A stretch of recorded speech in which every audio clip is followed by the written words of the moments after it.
La arqueología, único método de reconstrucción de vidas pasadas.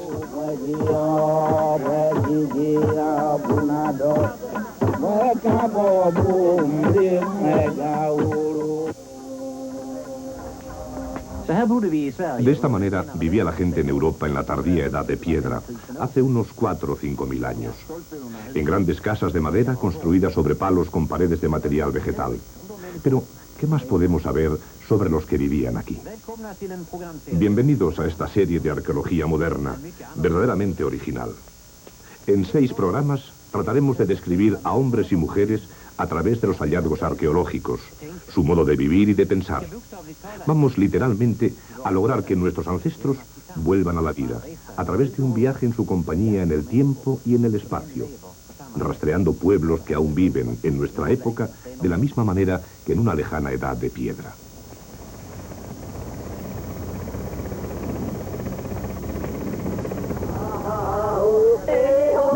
Con una pala, un helicóptero o una piragua, vamos a hacer un maravilloso viaje por tiempos pasados para informarnos sobre antiguas formas de vida, ceremonias secretas e incomprensibles ritos funerarios, con el propósito de estudiar cómo se relacionaban unos pueblos con otros, cómo se relacionaban con sus dioses y qué ideas tenían sobre la muerte. Desde los pantanos de Nueva Guinea y las húmedas junglas del Amazonas, hasta los desiertos del Sáhara y Australia o las islas Paraíso del sur del Pacífico, nos pondremos en camino para buscar nuestros orígenes. En este primer programa procuraremos encontrar respuesta a estas preguntas. ¿Cómo encontramos restos de antiguas culturas? ¿Cómo las excavamos? ¿Cómo podemos interpretar y reconstruir las condiciones de vida y las ideas de pueblos de la Edad de Piedra tan distantes de nuestro mundo actual?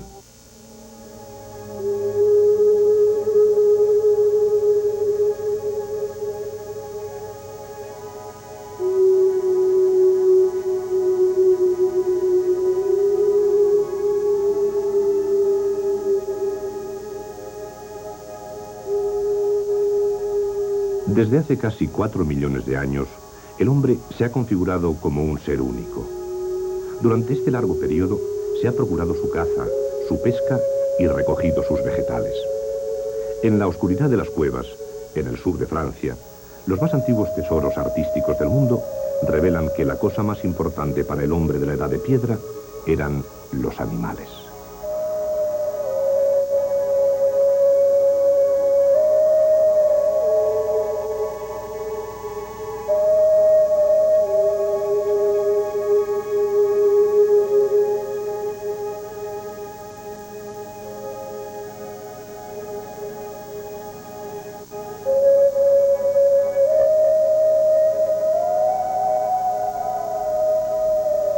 Constantes peligros detrás de cada roca o detrás de cada matorral han desarrollado sus sentidos y sus señales de alerta.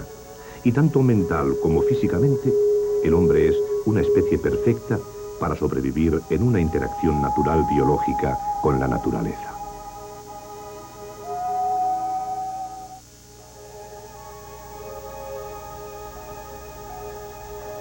Sin embargo, durante unas pocas generaciones, en la mayor parte del mundo, el hombre ha abandonado completamente los modos de vida a los que se había adaptado durante este largo periodo.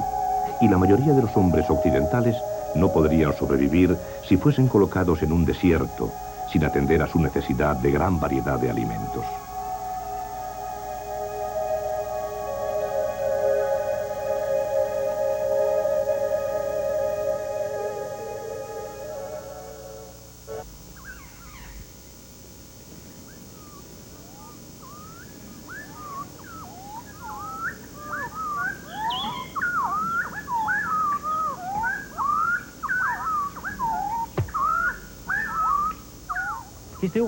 El conocimiento de la historia es lo más importante si queremos comprender por qué la gente vive y se comporta de la manera que lo hace en sitios diferentes. El 99% de nuestra historia es prehistoria, y la arqueología es la responsable en el más alto grado de difundir el conocimiento del comportamiento humano y formas sociales en tiempos pasados. Todo esto nos prepara mejor para abordar los problemas futuros en el proceso de la supervivencia humana. Los que no tienen perspectiva del pasado no pueden razonablemente tener una perspectiva del futuro de la humanidad.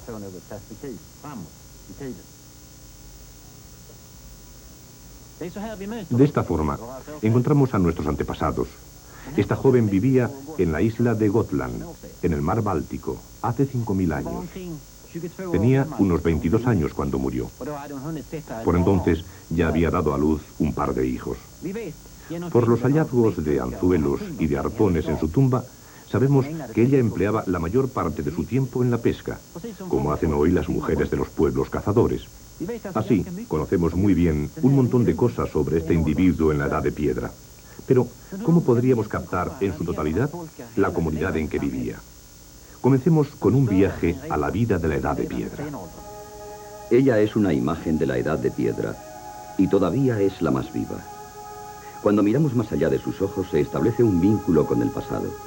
Detrás de ellos hay pensamientos que son esencialmente diferentes de los nuestros, lo mismo que ideas que no somos capaces de penetrar. Pensamientos que corresponden más a los de nuestros antepasados de la Edad de Piedra escandinava.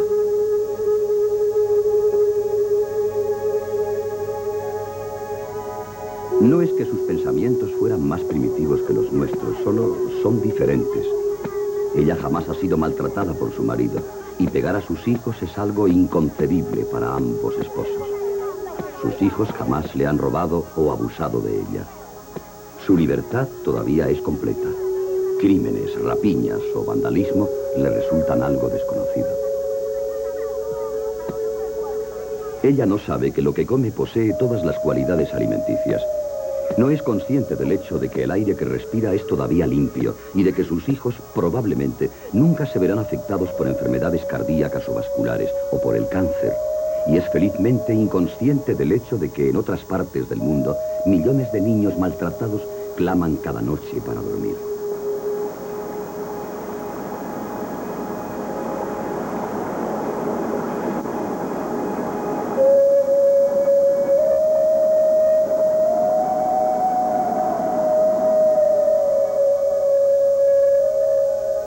Hace unos 3 millones de años fabricamos nuestros primeros utensilios de piedra y huesos. La comida de los seres prehumanos ha configurado la estructura genética definitiva que todavía caracteriza a los hombres y mujeres de hoy.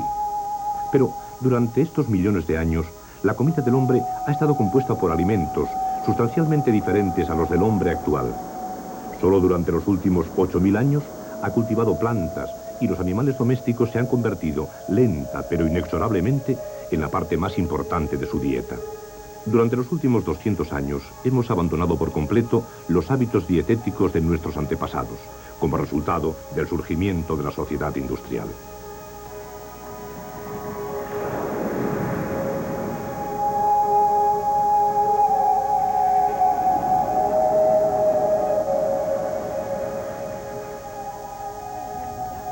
Es un hecho bien conocido que los pueblos primitivos de hoy, como aquí en las Islas Trobriand, no lejos de las costas de Nueva Guinea, prácticamente no tienen enfermedades tales como la hipertensión, arteriosclerosis, diabetes, cáncer, úlcera gástrica y trastornos intestinales.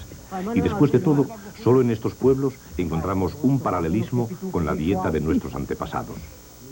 El porcentaje de comida vegetal entre los cazadores-recolectores es con frecuencia del 80% a favor de los vegetales, mientras el resto se compone de carne de animales salvajes o recursos marinos. Los hallazgos materiales de las modernas excavaciones indican que esta fue probablemente la dieta durante la Edad de Piedra.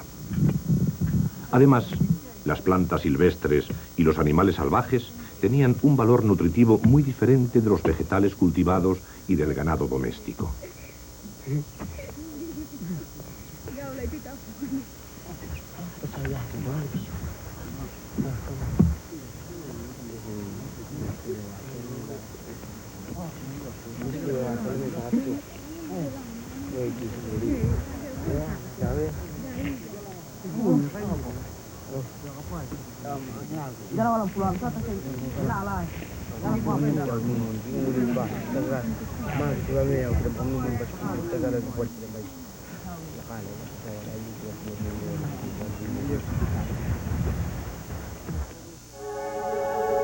Pero todavía hay otro aspecto de la arqueología.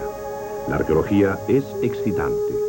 Nuestra innata tendencia a investigar lo desconocido, a descubrir lo que nadie ha pisado o visto, quizá durante miles de años, ha promovido un interés general en las personas.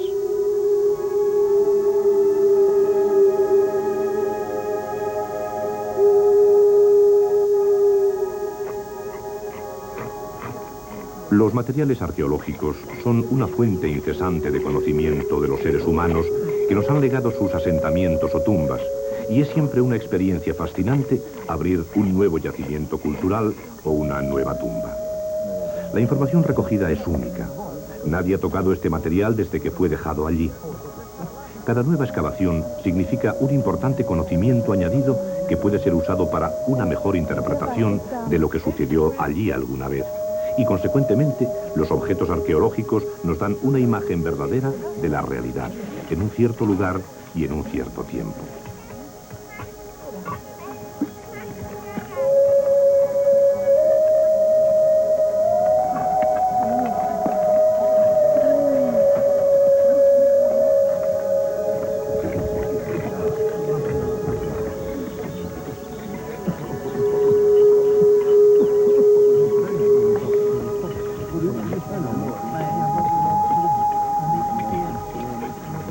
Ahora nos enfrentamos también a uno de los mayores dilemas de la arqueología.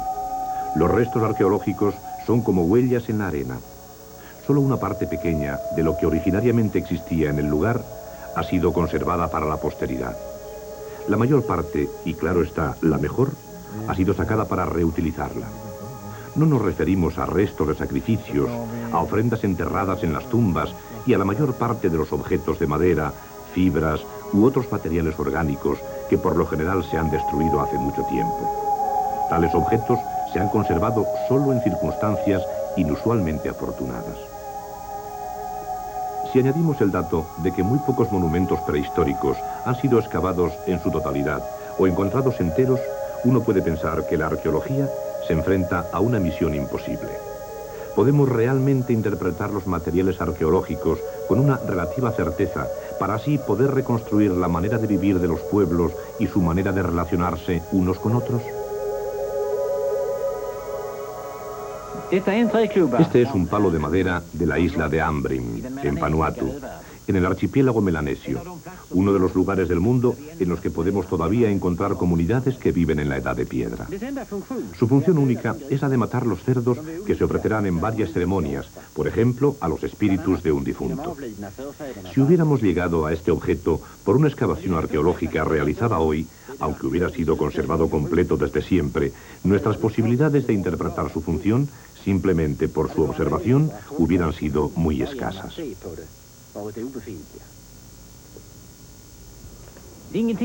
Nada existe en este palo que nos indique que su función fuera la de matar cerdos. Podría igualmente haber servido muy bien para la lucha o para cocinar. ¿Cómo hubiéramos sido entonces capaces de haber interpretado correctamente la función de este hallazgo arqueológico? La mayor parte del trabajo diario de un arqueólogo se dirige a establecer cronologías, es decir, intentar situar los diversos objetos correctamente en su tiempo.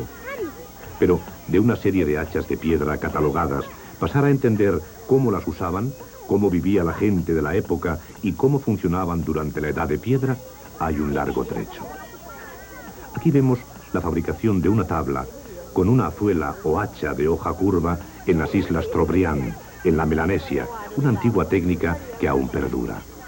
De una manera semejante todavía se construyen piraguas en las orillas del río Sepik, en Nueva Guinea. Hasta ahora se han hecho pocos intentos en la arqueología europea para relacionar los objetos con las sociedades de donde proceden tal como aparecen en el pasado. En muchos sitios, sin embargo, hay todavía una tradición prehistórica ininterrumpida con la que podemos establecer esta relación. Sitios que apenas han cambiado su manera de vivir desde hace quizás 6.000 años. Tales sitios son la Nueva Guinea de los papúes, el pueblo Arnhem de los aborígenes australianos y los Kalahari de Bushman. Pero también en otros sitios hemos sido capaces de rastrear el pasado en el tiempo presente.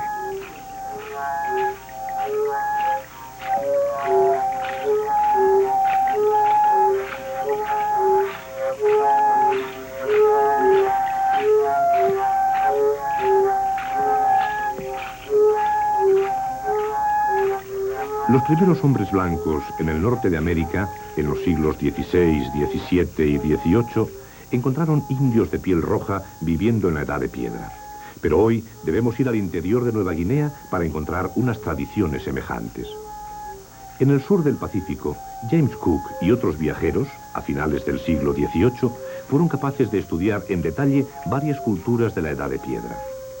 Aquí, un templo de Tahití, dibujado en 1777.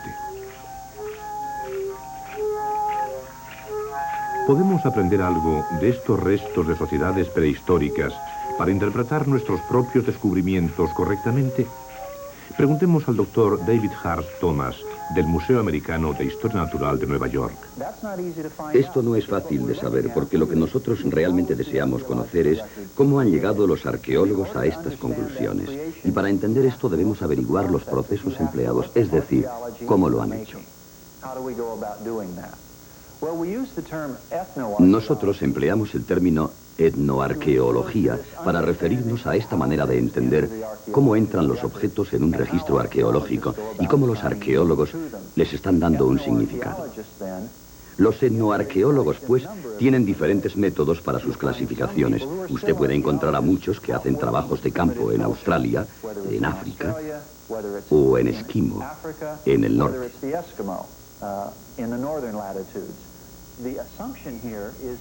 La hipótesis aquí es que ciertos procesos son independientes del tiempo y del espacio, y que investigando estos procesos tal como se hace hoy, tendremos los medios que necesitamos para mirar hacia atrás los objetos estáticos de la arqueología y darles un sentido.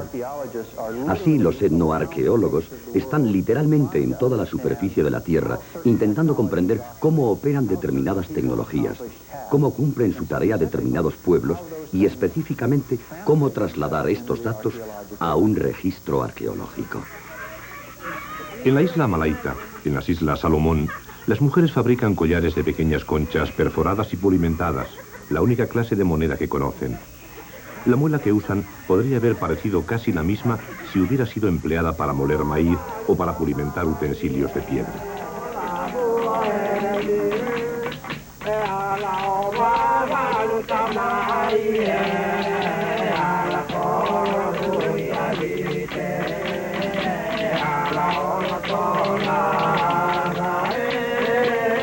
El canto de los hombres, dirigido por el cacique en un pueblo de Alite, nos trae una tradición de la Edad de Piedra miles de años atrás. Cuando miramos el oeste, con sus indios de piel roja, sus colonos, vaqueros y ganaderos, quizá no siempre somos conscientes de que lo que vemos, de hecho, no es nada más que el contacto de la civilización occidental con la Edad de Piedra del norte de América. Una violenta colisión de diferentes culturas en los tiempos modernos, entre europeos y un gran número de tribus de pueblos primitivos que se han adaptado en diferentes áreas a un medio natural distinto. Muchas de las culturas de la Edad de Piedra tuvieron lugar o actualmente transcurren en un clima parecido al de Europa. Por ello, tienen un particular interés para los métodos de trabajo de la etnoarqueología. Los informes, fotografías o pinturas que fueron hechas sobre todo en el siglo XX son documentos del máximo valor sobre los cazadores-recolectores, cazadores de caza mayor y granjeros en unas zonas templadas cuyas formas de vida pueden probablemente corresponderse muy bien con las de los pueblos europeos de la Edad de Piedra.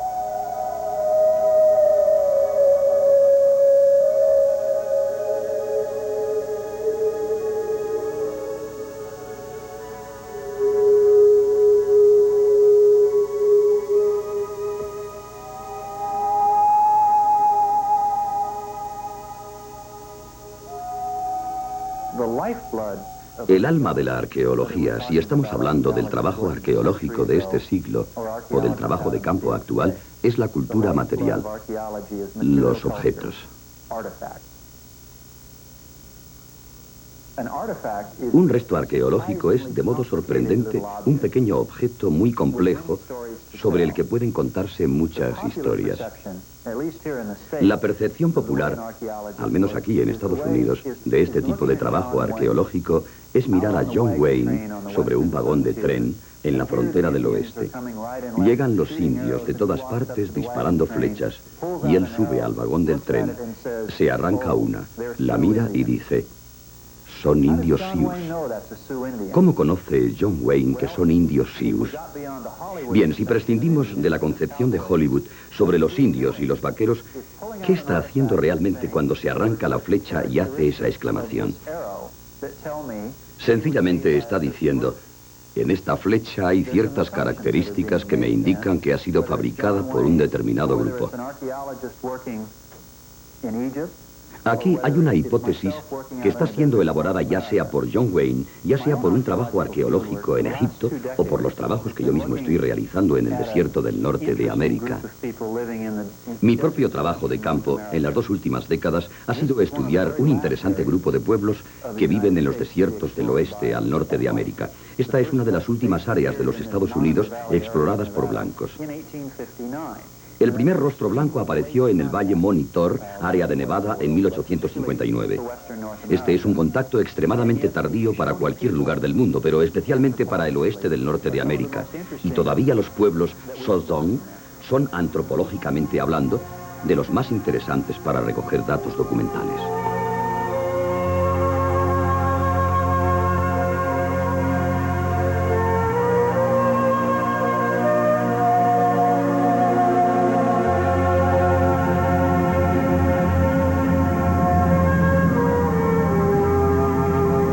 En esta paradisíaca bahía desembarcó James Cook con su barco Resolución, cuando visitó en 1777 la isla de Moorea, cerca de Tahití, en las Islas Sociedad, en su tercero y último viaje por el Pacífico Sur. 2 años más tarde, fue asesinado por los nativos de Hawái. Desde la visita de Cook, la bahía ha sido llamada Bahía de Cook. James Cook fue uno de los muchos viajeros y exploradores que trazaron mapas en el siglo XVIII de gran parte del infinito número de islas del Pacífico. En todos los lugares que visitaron, encontraron pueblos y culturas, con frecuencia fuertemente jerarquizadas. Ben Danielson es uno de los que mejor conocen el mundo isleño polinesio y sus pueblos.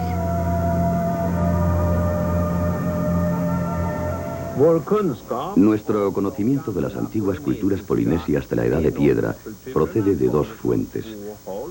Por una parte, los arqueólogos han hecho excavaciones durante los últimos 50 años en las que se han desenterrado templos, castillos y palacios de la Edad de Piedra y, consecuentemente, se ha descubierto cómo funcionaban y para qué los usaban.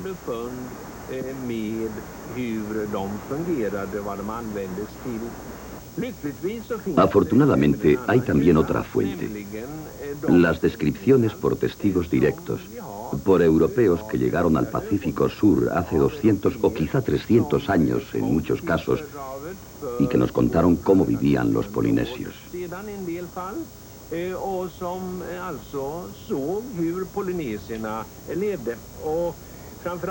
El capitán Cook es uno de ellos. En sus 3 viajes se llevó artistas consigo.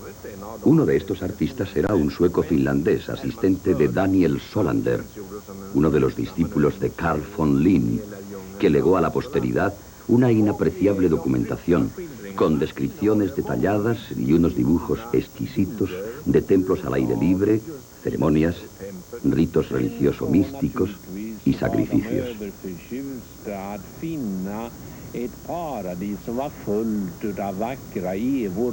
Naturalmente estuvieron encantados de encontrar un paraíso lleno de evas preciosas.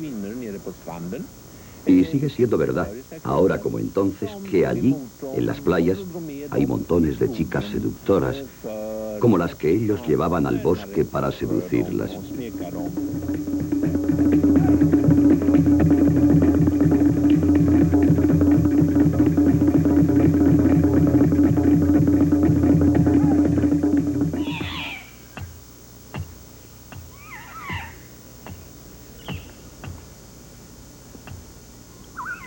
Uno de los etnoarqueólogos que han estudiado con éxito desde hace muchos años cómo las culturas de la Edad de Piedra fabrican y usan sus herramientas es el doctor Peter White, de la Universidad de Sydney.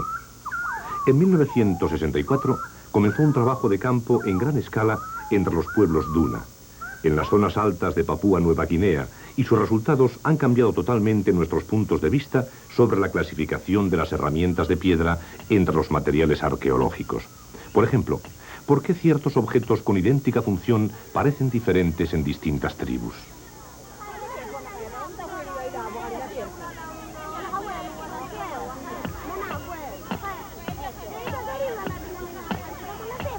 ¿Cómo Peter White, con su gran experiencia, considera la etnoarqueología como el principal instrumento para intentar explicar los procesos prehistóricos? Considero siempre que es muy difícil no ser etnoarqueólogo. En la mayor parte de los lugares en que usted trabaja, hay gente que sigue haciendo sus tareas diarias en condiciones totalmente ajenas a las posibilidades que nos ofrece la sociedad industrial. Pero si usted vive en un pueblo de Nueva Guinea o habla con un grupo de pueblos aborígenes, es evidentemente obvio que nos pueden decir un montón de detalles reveladores para el tipo de cosas que investiga un arqueólogo. Cuando pienso en esto, lo considero algo fundamental para todo trabajo arqueológico. Conocemos que una cabeza de hacha es una cabeza de hacha cuando lo hemos visto en un ejemplo etnográfico. Creo que los primeros ejemplos fueron algunos del norte de América, recogidos por exploradores y aventureros europeos. Ellos nos ayudaron a comprender la naturaleza de las cosas que estábamos excavando. Y no soy capaz de adivinar las razones por las que los arqueólogos no son a la vez etnoarqueólogos. Hay dos aspectos en nuestro trabajo. Uno estático, documental, los materiales del pasado. Otro dinámico, la comprensión del mundo real en que los materiales funcionaban.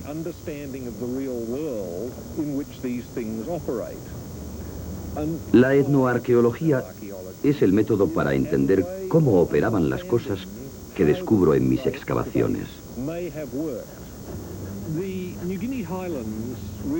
En 1933, los europeos pisaron por vez primera las tierras altas de Nueva Guinea.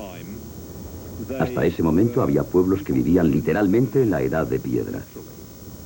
Esto significa que todavía hoy hay un número de pueblos que han crecido y que se han hecho adultos en una sociedad que emplea instrumentos de piedra. No creo que haya hoy en Nueva Guinea ninguna comunidad que emplee exclusivamente instrumentos de piedra en su vida diaria. Solo digo que pueden enseñarnos su uso, que pueden hablarnos sobre ellos. Uno de los proyectos experimentales que quería hacer con el antropólogo social Nick Nowieska era contactar con una serie de pueblos en un área recientemente descubierta. Y no solo para ver cómo hacían y usaban sus herramientas de piedra, sino para lograr que un gran número de comunidades fabricasen muchos utensilios y así pudiéramos ver las variaciones que se producían entre individuos o entre grupos de pueblos. Era una experiencia realmente irrepetible. Ahora los Duna, con los que yo trabajaba, están esparcidos por el campo y viven en clanes. Buscamos miembros de dos clanes que hablasen la misma lengua y que tuviesen la misma categoría, para que nos hiciesen instrumentos de piedra, miles de ellos, en el período de un par de semanas. La investigación de Peter White entre los pueblos Duna obtuvo resultados sensacionales. A pesar de que los diferentes elaboradores de instrumentos procedían de pueblos con idéntica cultura, y a pesar de que ellos creían estar haciendo lo mismo, cuidadosas medidas demostraron que había grandes diferencias de fabricación, no solo entre distintos grupos, sino entre los mismos individuos. Más aún, los utensilios fabricados por un individuo parecían diferentes de un día para otro. El análisis tradicional de un hallazgo arqueológico atribuiría estas diferencias a culturas diferentes, o incluso las explicarían como pertenecientes a distintos periodos de tiempo. Lo que los arqueólogos definimos como grupos culturales diferentes puede no ser más que pequeñas diferencias entre individuos o entre grupos de fabricantes. Un ejemplo de la importancia de la etnoarqueología es la investigación de la moderna arqueología.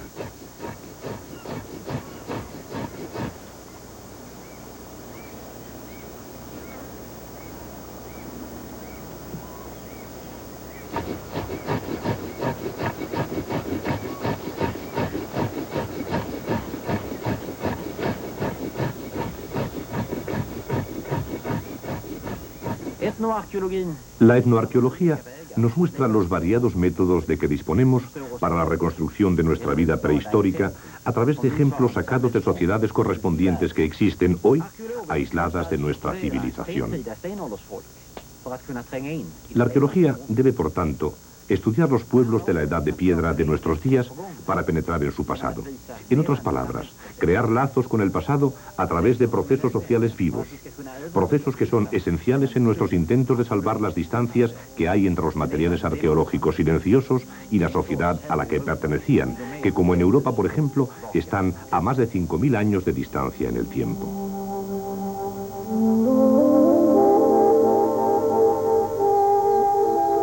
La arqueología es la ciencia de la historia, sin fuentes históricas. Solo una fracción de la historia humana, que cuenta con millones de años de existencia, ha sido tolerablemente documentada por escrito desde hace unas 30 generaciones o 900 años. El resto, una abrumadora parte de nuestra historia, está reducido a lo que permanece oculto en la tierra, la fuente de material arqueológico. La habilidad para localizar estos restos es una condición si queremos interpretar correctamente la fotografía completa de una sociedad prehistórica. En donde quiera que un pueblo ha vivido en tiempos remotos, hay más o menos conservados restos de sus actividades, y hay pocos sitios en la Tierra que no hayan sido ocupados por seres humanos alguna vez. Muchas veces, estos restos aparecen totalmente visibles sobre el paisaje actual, pero en la mayor parte de los casos, los rastros del pasado están ocultos en praderas, campos o bosques sin que tengamos el menor indicio de ello sobre la tierra.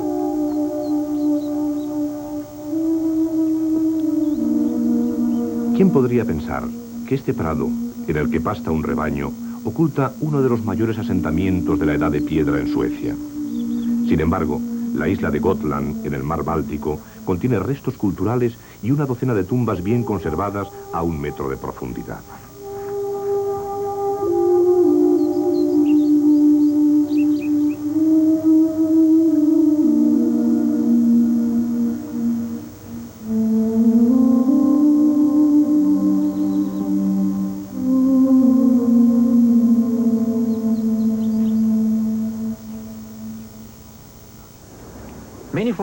Nadie jamás ha dejado caer al suelo piezas de joyería, hachas u otros instrumentos y los ha abandonado allí. Lo que llamamos en arqueología objetos perdidos no son, pues, objetos abandonados en la prehistoria. Al revés, casi siempre proceden de tumbas destruidas al labrar la tierra, o de yacimientos, o de depósitos sacrificiales. Esto significa que los restos aparecidos al cultivar la tierra, o por otro tipo de trabajos, son los indicios más fiables que conocemos de la existencia de un yacimiento prehistórico.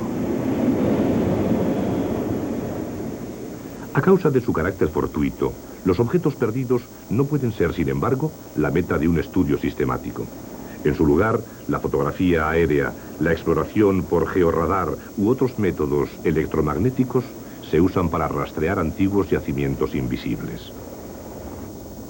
La medida del contenido de fosfatos de la Tierra fácilmente conduce también a descubrimientos de asentamientos con gran cantidad de productos acumulados.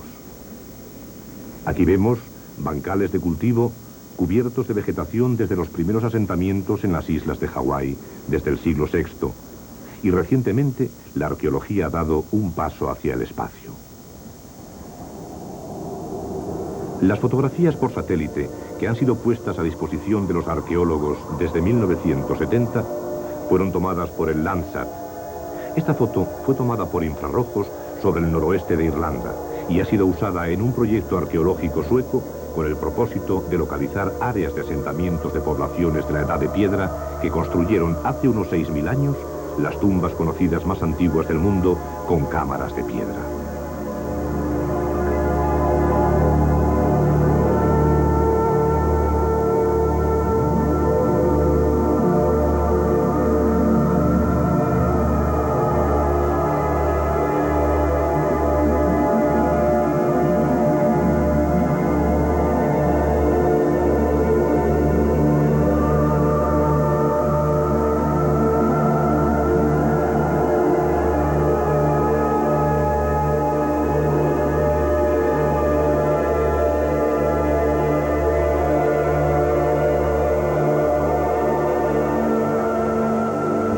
Estados Unidos, la técnica por satélite ha sido desde hace tiempo regularmente empleada para inspecciones arqueológicas.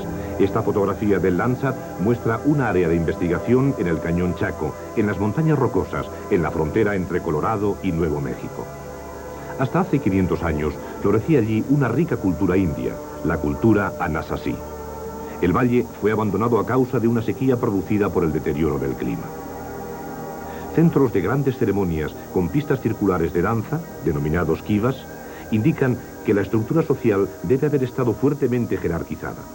Esto es muy raro entre las tribus indias del norte de América. Con una computadora, arqueólogos de la Universidad de Albuquerque han hecho análisis de densidad de la fotografía por satélite del Cañón Chaco, para separar automáticamente las características físicas de la superficie de la Tierra. El resultado es una fotografía muy clara de las condiciones ecológicas del valle, que ha sido usada con gran éxito para rastrear restos de yacimientos prehistóricos.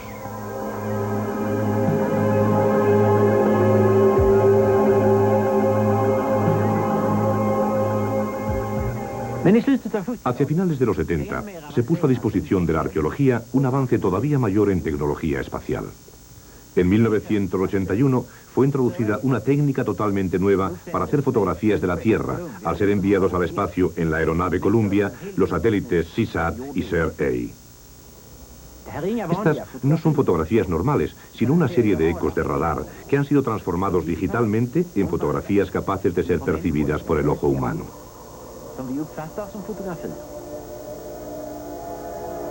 El sistema SER-A fue una técnica de radar enteramente nueva, con la que un único sistema de registro de microondas era capaz de recibir las reflexiones de señales de radar y explorar la superficie de la Tierra. Una de las ventajas del sistema era que se podían hacer análisis detallados de las características de la superficie terrestre con independencia de la luz o de la nubosidad. Este último hecho tenía especial interés en áreas de alta humedad y constantes nubes como las tropicales. Esta sección muestra una franja costera desde Freetown, en Sierra Leona, en la costa oeste de África, hasta la costa mediterránea, en el norte de Libia, cerca del puerto de Tobruk. El satélite pasó, pues, las húmedas junglas del río Níger, los desiertos de Mali, las majestuosas cordilleras Hugar y Tassili, en el sur de Argelia, y finalmente el vasto desierto libio.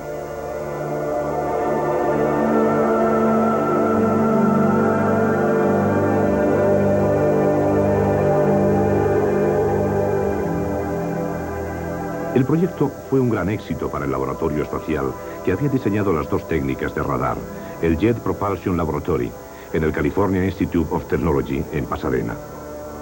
Los consiguientes análisis pronto demostraron que los resultados eran aplicables en gran parte a las investigaciones arqueológicas.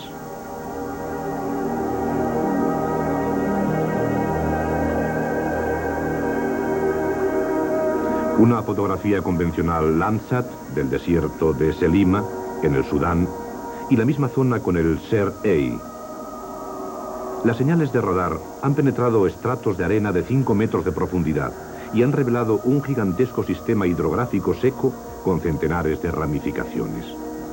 En los bancos cubiertos de arena se localizaron, gracias a esta técnica, gran número de asentamientos humanos de la época en que el Sáhara estaba cruzado por rápidos ríos y llanuras cubiertas de vegetación.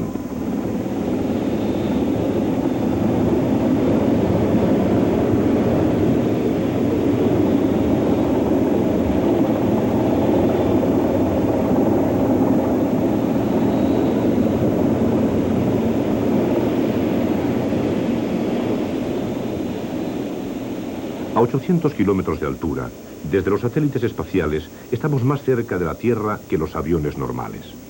La fotografía aérea es una de las técnicas empleadas para supervisar y documentar entornos prehistóricos.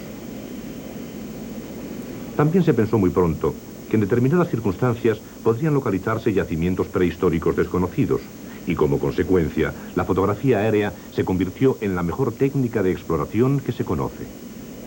El hecho de que grandes áreas puedan ser fotografiadas en un corto espacio de tiempo hace que esta técnica sea una de las más baratas y efectivas.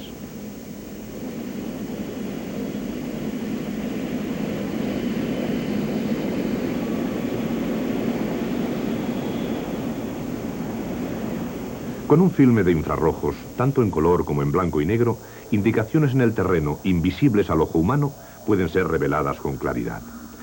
Aquí vemos un ejemplo de cómo un filme en infrarrojos se usó para la inspección aérea de un cementerio megalítico en Carrowmore, en Irlanda, donde a base de fotografías de esta clase se localizaron series de tempranos asentamientos prehistóricos desconocidos.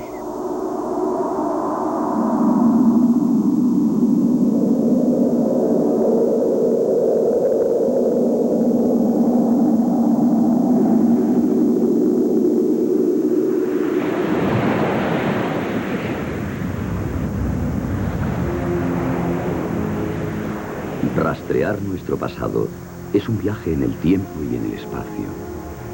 ¿Y qué podría ilustrar mejor esta asombrosa perspectiva del pasado y del presente que la playa de los caníbales en una de las islas Fiji en el sur del Pacífico? Aquí desembarcaron los primeros habitantes hace más de 3.500 años. Y aquí se desarrolló una de las sociedades más belicosas del mundo melanesio. Las islas fueron temidas por los viajeros blancos y pronto, muy pronto, fueron llamadas Islas Caníbales. No mucho más tarde de 1867, los últimos misioneros fueron despedazados y terminaron en la clásica olla. En la boca del río Sigatoka, en Viti Levu, la isla principal, encontramos hoy restos expuestos al viento del más temprano asentamiento de Fiji y centenares de miles de objetos cortantes estaban esparcidos en la playa junto a restos de comidas de los caníbales. Huesos humanos troceados brillaban relucientes bajo la deslumbrante luz solar.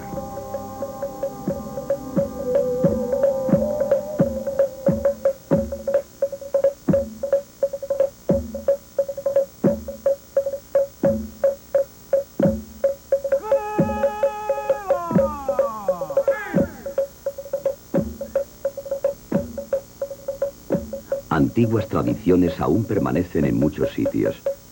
Un ejemplo es el notable don que tiene la tribu Mbenga de caminar sobre piedras al rojo vivo.